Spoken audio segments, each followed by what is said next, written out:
Hi everybody, welcome to the OAG RC's February show. Now I hope you have all been enjoying my Thundershock build.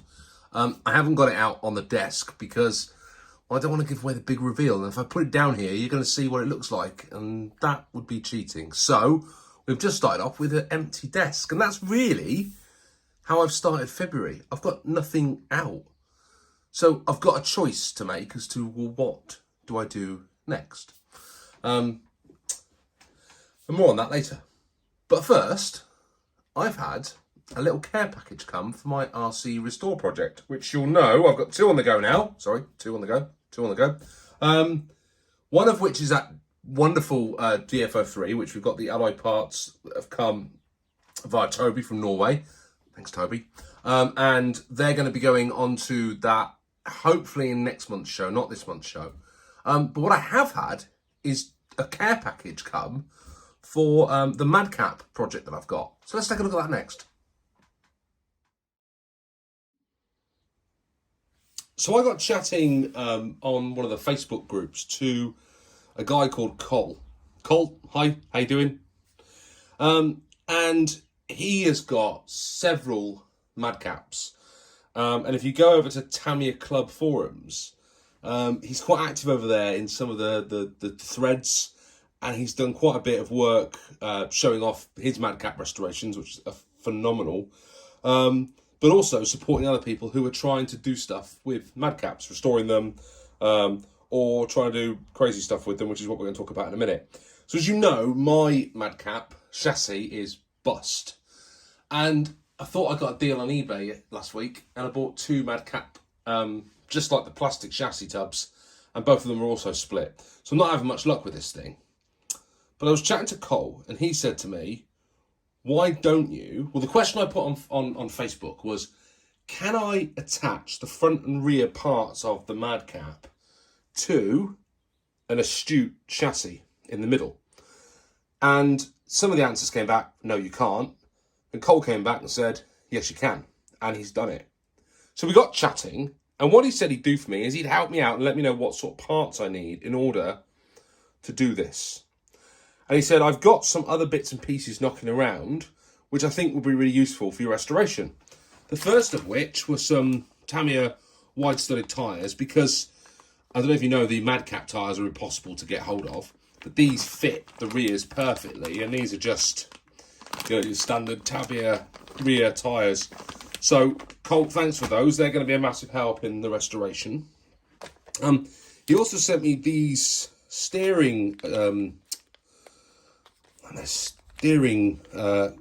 rod bits that go in, that are going to help me in terms of mounting the steering set from the Madcap to the Astute body. Now, this is a bit of sort of homebrew type stuff, you know. This is not standard Tamiya parts, but it will allow all of the steering mechanisms that I've got on the Madcap to be mounted to the Astute chassis.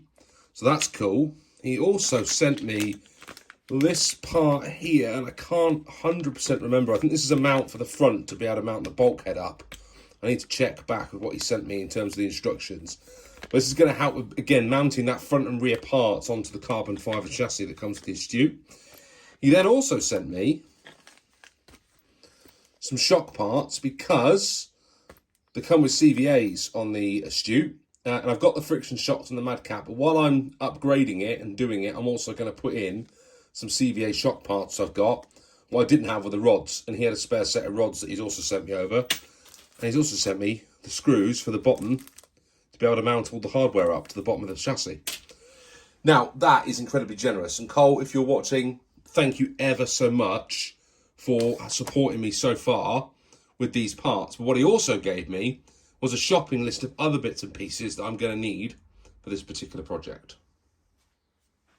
The first of which included an Astute chassis plate, and also a brace for the front, and a set of Grasshopper 2 front tyres, because they fit onto the Madcap fronts. So we got those from JKRC. Ian at JKRC is great. He's got all sorts of cool stuff. I also managed to find these, which I believe are super astute front tyres as well at a reasonable price. So we've got those to try as well and see if they help with the front. But hang on, there's more. If you're going to go crazy and start putting all this together, you also need the CVA front and rear shocks and all the extra bits and pieces that come with it. But if you're looking at these, what you miss on the rear is the parts that are on this one, which are the rear suspension joints, but also those parts there are for the servo mount as well on the Super Astute. So getting that part and those all made it complete. And I also got a carbon fibre front and rear shock mount as well. And the springs and the diaphragms to complete the front. So what we've got there, I think, in all of that, is everything that I need to mount the front and rear parts of that Madcap to an Astute chassis, and then upgrade the parts I need to upgrade to basically turn it into a Astute Madcap hybrid type thing. Sounds exciting, doesn't it? I'm a little bit lost. Cole's offered to support me through the process. So as I'm doing the build, if I get stuck, I'll send him a message. He's going to help tell me what to do and help me out as much as possible in terms of the build. But I think this is going to be an awesome project. Now, it's not going to happen quickly. There's a few more bits and pieces that I'm waiting on. Some paints, some decals, because I've got a crazy idea of what I'm going to do with the body shell. More on that in a minute. But I'm waiting on a few bits and pieces before I get started on it. I want to build that, finish that DFO 3 rebuild before the Orchard racing season starts so we can get that out on the track. So this is going to be more of a sort of summer project, really. And it's probably going to come together quite slowly. But I can't wait to get stuck into this. There's an awful lot of parts here. And it does worry me a little bit that I'm probably going to bite off more than I can chew. But I think it'll be worth it. Now, what are we going to do with the body shell? So the next thing Cole did is he put me in contact with a chap over on eBay, Vintage RC-31, who makes reproduction Madcap shells. And we got chatting away, and he offered me this one here for my restoration project. So please go and check him out. I'll put a link to his eBay ID down below, so you can go and check out his store. He is also active on the Tamiyaclub forums, and is currently working on a project at restoring parts of the Madcap and putting it into sort of 3D print reproductions. So hopefully the Madcap restoration projects that are going on can continue to go ahead when you find out you've got problems with various different parts, as well as also improving certain areas. They're currently looking at the diff and the way that the diff works inside the Madcap gearbox, which is all beyond my level of comprehension and RT expertise. But I think it's really cool that people are supporting some of these old classic RCs where Tamiya's not doing anything with it. They've done their re of the Super Astute. That seems to be as far as we're going to get. I don't think we're going to see another production run of that, unfortunately. I would really like it if we did, because I'd like to buy one. Although, by the time I'm finished with this, it will be 50% Super Astute anyway. Only with the gearbox, really, I think that would add any real benefit to this particular RC. But yeah, so thanks ever so much for donating this to the channel, Vintage RC-31 on eBay. Really appreciate that. Now, what are we going to do with this? Because what I don't have is a set of Madcap decals, and to be quite honest, you won't get a set of Madcap decals. You'll have to go with some reproduction ones. And I don't really want to do that, but I am going to do something a little bit different. So I think I'm going to get a bit creative, dig out the old fluorescents again, and use these neon blockhead motor decals that I found to do a custom paint job on that Madcap in a blockhead motors style. Sounds crazy, doesn't it? I don't know how this is going to work out, but we're going to give it a shot. I might not use the orange one because there's no orange decals. But what I'm thinking is sort of lines of neon going along the side of it with the fluorescents. And then some of these decal sets, you know, strategically placed around it to make it look pretty cool. I'm not going to go overboard. There'll just be a couple of decals on it and then the fluorescent detailing. And then I'm thinking it's going to be black with some lame flake through it to give it that sort of glittery effect that you get when you use that on the black. Not final yet on it, but I like the idea of it. So we'll see how it goes when we get round to that creative stage of putting it all together. So that's where we are with the Madcap restoration. I know that was quite a long piece on restorations, but I've had a huge amount of support on this, and I'd like to thank both of the chaps that I've mentioned through this part of this segment so far.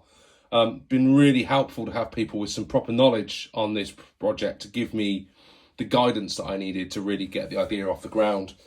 So yeah, let's see how this goes over the next couple of months as we start to put it together, and hopefully by the end of the summer, maybe even in time for the Orchard Raceway, not the Orchard Raceway, the Festival of Scale Speed, we might have a hybrid Madcap thing whizzing around the track in its neon glory. Right, thanks for that. On to the next segment. Time for another channel that I like. So I'm sure plenty of you watching this will know David at Kai City RC. David is the master, as far as I'm concerned, at making running videos. Check out some of his running videos, because he manages somehow to keep up with these things, keeping the camera the whole time level, and shoots some incredible footage. He also has, and I can't see one up on here, but some great videos comparing the Kyoshos and also the Tamiya RCs, but also he gets involved in a little bit of racing as well. And he's got a huge amount of knowledge about RC. He's really, you know, quite good at talking us through what he's doing, and really vlogging this awesome hobby. So if you haven't already checked David out at Kai City RC, please go ahead and do so.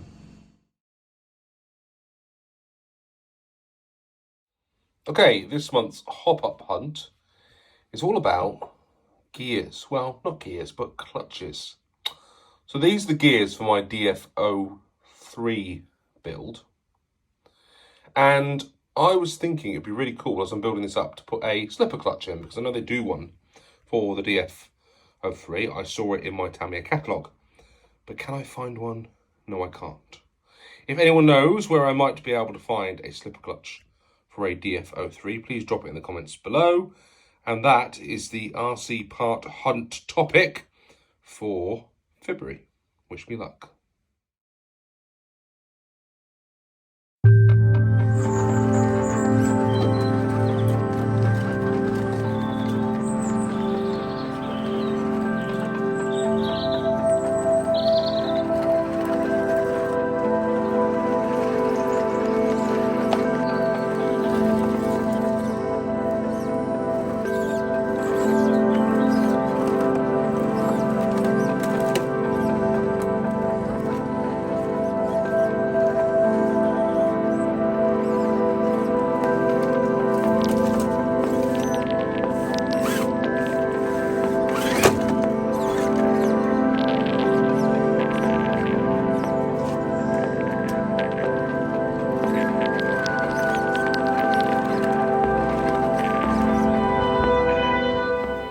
So I thought I'd get out off the bench this month and try out this CC01 chassis that Dom had sent over for the channel.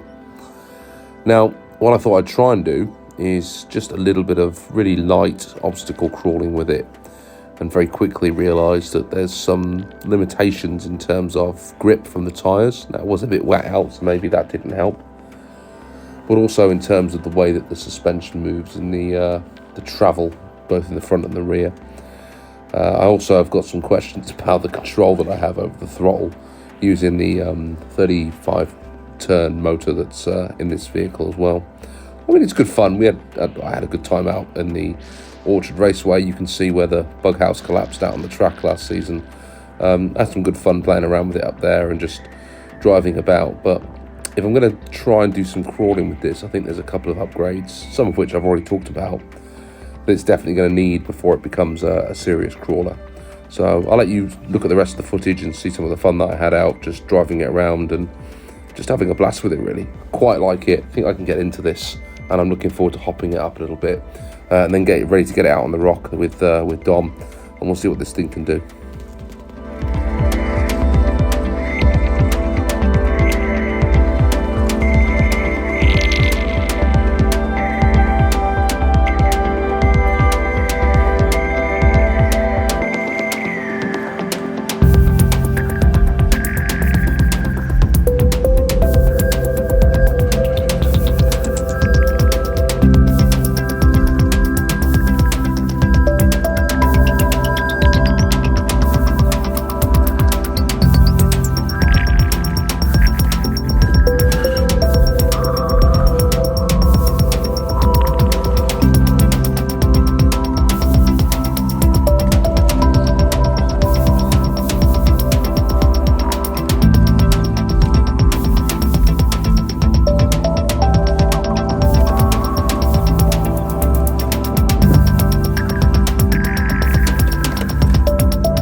So videos that I've enjoyed in the month of January running into February.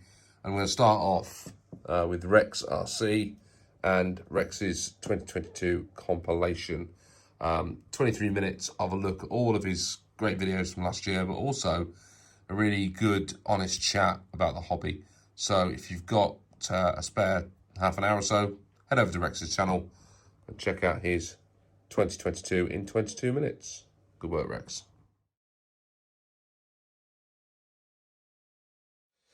As you all know, I've been having a lot of problems with my Cougar. And I worked out that it's all to do with the lay shaft. So we're in bits at the moment, and you probably can't see it. You can see in there. For some reason, that part of the lay shaft, which goes into here, like so, that sits on the lay shaft, this, and it sits over that bar. And for whatever reason, that bar wasn't seated correctly in there, and it's worn out the inside. And now, well, what's happening is if you put any force on this part of the lay shaft, it pops out from that bar and just spins freely. So when I wasn't getting any traction, the bout was slipping on this, because this was slipping and it wasn't turning, or the spur wasn't turning the bout, this was just slipping around. So now we've worked out exactly what it is, and that part of the lay shaft is bust.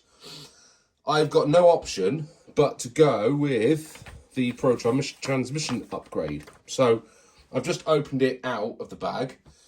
If you get a Pro transmission upgrade for your Cougar or Top Cat or whatever Schumacher cat it is that you're doing, be really, really careful when you open the bag, because all the little tiny ball bearings are just loose in the bag, and they just shot absolutely everywhere on the desk. Now I managed to get all 12 into that pot, so I haven't lost any of them great.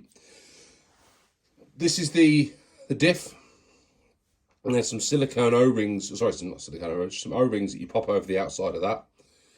It's quite a bit different to the kit one there. So what I thought I'd do, I thought I'd build this up, and let's just see how much different it is as you put together that Pro gearbox. It does also come over here in a separate bag with a different lay shaft that's all metal, all alloy, so that's great. And in there is a slipper clutch as well. I've never done a slipper before, so this is my first slipper clutch that I've done. And I've also got a different spur for the slipper that actually matches with the pinion that I've got on the cat, because the Cougar. because what we put on the Cougar was I think a 14 tooth pinion, which is really, really, really small. But the reason I did that is because the Orchard Raceway is quite tight and I wanted loads of torque and not a great deal of top end speed. So that's that's got to go into the gearbox. So we're all stripped down. We're going to have a rebuild. And let's see if it works better this time round. I'm still going to put a silver can in. But the beauty of doing this is this Cougar will be able to handle a hotter motor in the future. Right, I'm going to get on and get working on this, and I will take you through any interesting parts as I get to it. So, built the diff. Feels quite nice. Certainly, I think an improvement on the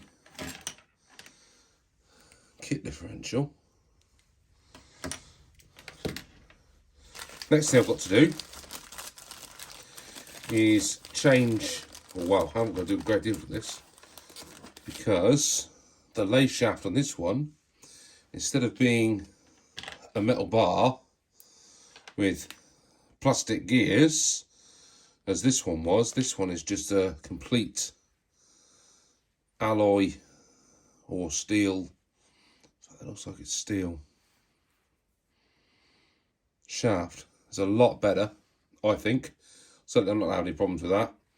So I'm going to get that into the bearing houses. I am going to take the eccentric bearings that are on here and put them back to where they start so we can build up the tension. And I'm going to get the gearbox reassembled and let's see how that looks, and then I'm going to build the slipper up and put the slipper clutch on. Let's go. That's gone back together really quite nicely. Everything feels nice and tight inside. Everything seems to be working as I would expect it to. If I hold that and try and turn that gear, it doesn't go. So that's what I think I'm hoping to see. Right, so the next thing, I've got to build the slipper up on this side. So I'm going to go ahead and do that. I've never built a slipper clutch before. It looks fairly straightforward. That's always famous last words. So let's give it a go and see what happens. So I think it is safe to say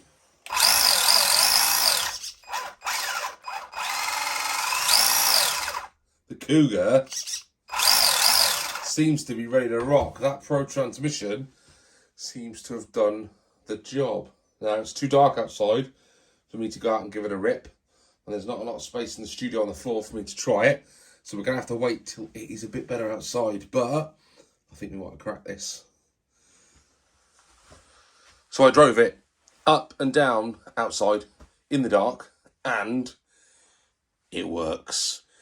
It blooming works. And also the steering on it is really, really tight. So I think we might have sorted it. We might have sorted the Cougar. So I hope I haven't jinxed this, but this is ready for next season. So we are on to whatever the next project's going to be. I haven't quite decided yet. This thing over here is ready for doing some track work. So that's probably the next project that I've got to do. But the Cougar is ready. So we finish the February show pretty much where we started, with a clean desk, except for some new tyres for the Thunder Dragon, because the tyres that I've got are a little bit used, but we'll leave them used to start with, and then we have got some brand new tyres should we need them. And I'm also can't decide whether to go with the black or the white wheels on it. I'll let you be the judge of that when you see the final model. So you're going to watch a little bit more of the Thunder Dragon build. I've got a couple more parts of that as we go through the month, and then we're on to something new for March. But more about that when we get to it. I hope you guys all have a great month, and whatever you do, make sure you have some good old-fashioned fun, and I'll see you all soon on the OAG RC. Bye now.